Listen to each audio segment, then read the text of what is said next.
Okay, let's get to our guest then. Harshvardhan Rungta of Rungta Securities joins us now. Harshvardhan, hi, welcome to the show. We speak so much about mutual funds, so today let's deviate and talk about investing in equities for a change. If a small investor was to begin investing in the equity markets directly, how should he go about doing it? What are the top 5 or 6 things that he needs to keep in mind? Well, Sonia, it's a very good question. This is a topic which is lingering on the minds of all the investors that we meet, especially the small investors who have not entered the equity markets as yet. Now, I would just like to take one step behind before we get on to how do you exactly go about doing it. The first and foremost is that a person would need to, if you have a medical emergency or a complexity, you do consult a person who's specializing in that field.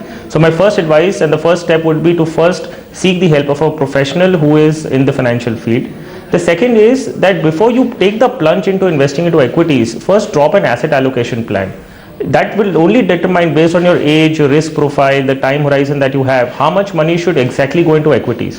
Now, once that has been identified, only that portion of money very strictly needs to be allocated to equities.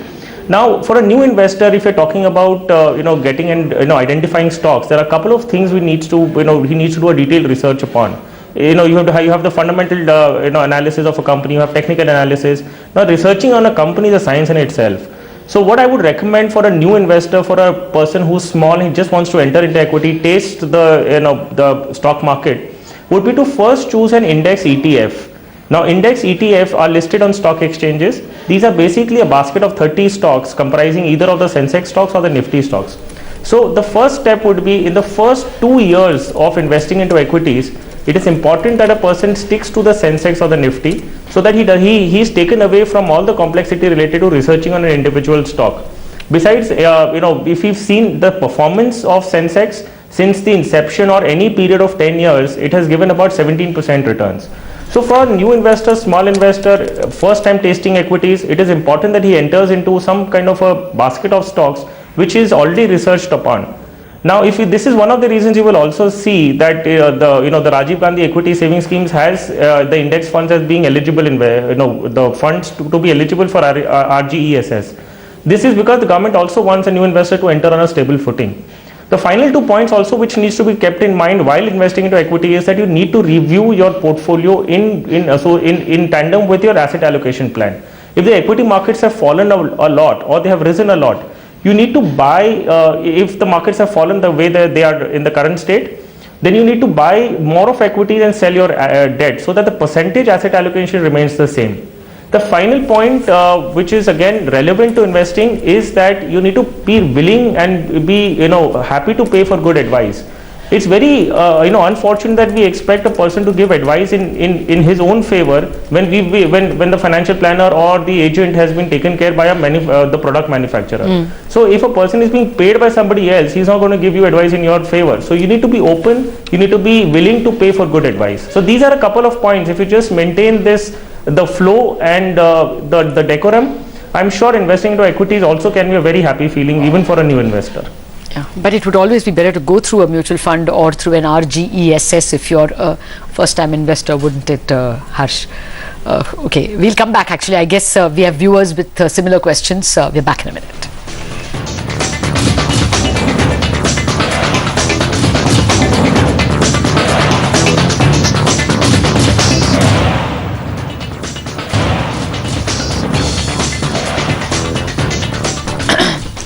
All right, we will get to our viewers who are waiting by with questions for Harshvardhan. But before that, you saw those lines, not statements. Those were exclusive news given to CNBC TV18 by the Power Minister.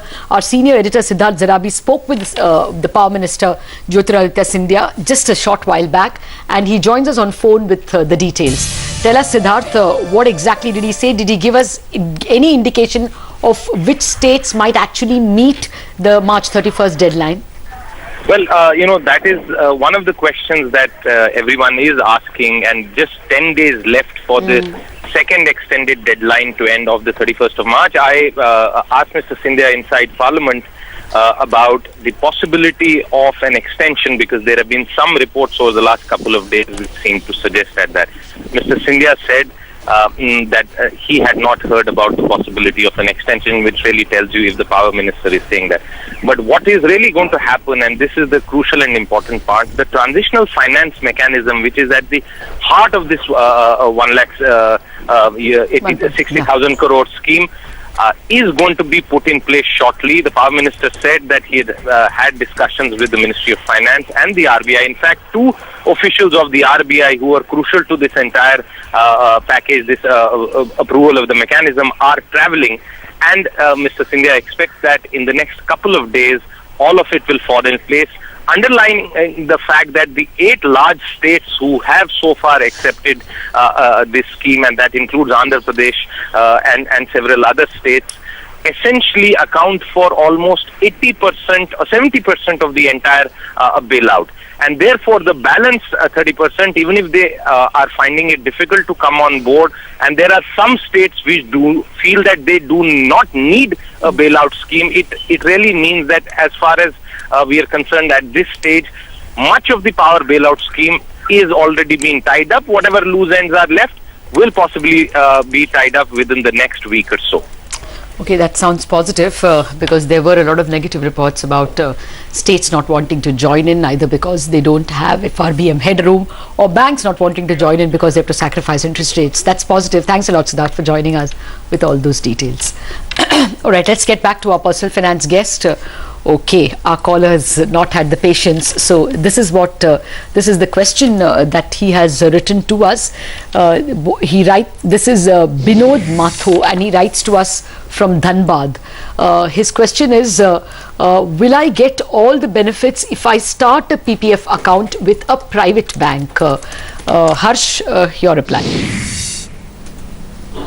Yeah, absolutely. What Lata is important is that you're opening a PPF account, whether you open it in a public sector bank or a private, sector bank, it doesn't make any difference. It is more of a convenience that you're opening an account with a bank which is in your vicinity or locality. So what I would say is he can surely go ahead, open the PPF account, deposit the money because he wants to save tax, and he will get all the benefits that are eligible for a regular PPF account. The difference between opening from a public sector or private sector, there is no particular difference. The scheme operates in its form whether you do it from an SBI or from a private sector bank. All right, we leave it at that. Thanks a lot for joining us, Harshvardhan, with your replies. And there was some, sorry Lata, there were some flashes that came on the Tamil Nadu FY14 budget.